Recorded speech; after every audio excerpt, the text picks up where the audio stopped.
BJP के fire brand नेता और असम के मुख्यमंत्री हिमंता बिस्वा शर्मा कर्नाटक में जोरदार चुनाव प्रचार कर रहे हैं। वे राज्य में चुन चुन कर हिंदुत्व से जुड़े मुद्दे उठा रहे हैं। इसलिए राज्य के बीजेपी उम्मीदवारों में यूपी के मुख्यमंत्री योगी आदित्यनाथ के बाद उनकी रैलियों की डिमांड है। हिमंता जहां भी जा रहे हैं, मुसलमानों की बात करके कांग्रेस को घेर रहे हैं और बीजेपी को वोट देने की जनता से अपील कर रहे हैं। अपने चुनाव प्रचार में वे बजरंगबली, फिल्म केरला स्टोरी, मुसलमानों को आरक्षण वापस देने के कांग्रेस के वादे और पीएफआई पर बैन जैसे मुद्दों को उठा रहे हैं ताकि हिंदू वोटर्स को लामबंद किया जा सके। चुनाव प्रचार के दौरान 6 मई को उन्होंने मुसलमानों की बात करते हुए कांग्रेस पर जोरदार हमला बोला। उन्होंने कहा कि कांग्रेस केवल मुसलमानों की पार्टी है, वे धर्मनिरपेक्षता के मूल्यों को नहीं जानती है।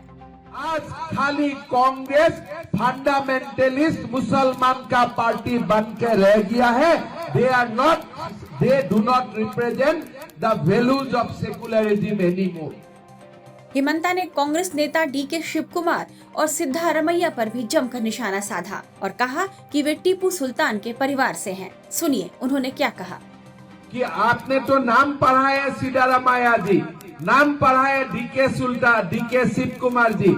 एक्चुअली ये सारे लोग टीपू सुल्तान की ही वंश है, बाकी कुछ नहीं है। They are the family members of Tipu Sultan, बाकी कुछ नहीं है। हिमंता ने कहा कि सिद्धारमैया बोलते हैं कि टीपू सुल्तान की जयंती मनाएंगे। अगर आपको जयंती मनानी है तो पाकिस्तान और बांग्लादेश में जाकर मनाएं।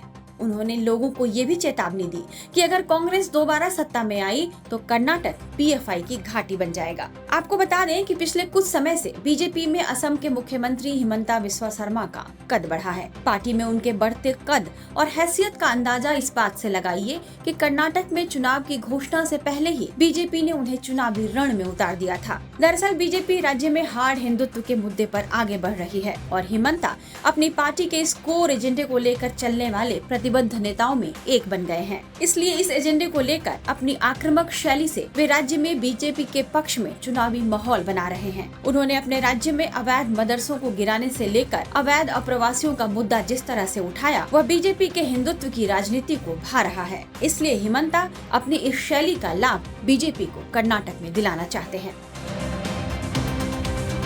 टाइम्स नाउ नव भारत डिजिटल की रिपोर्ट।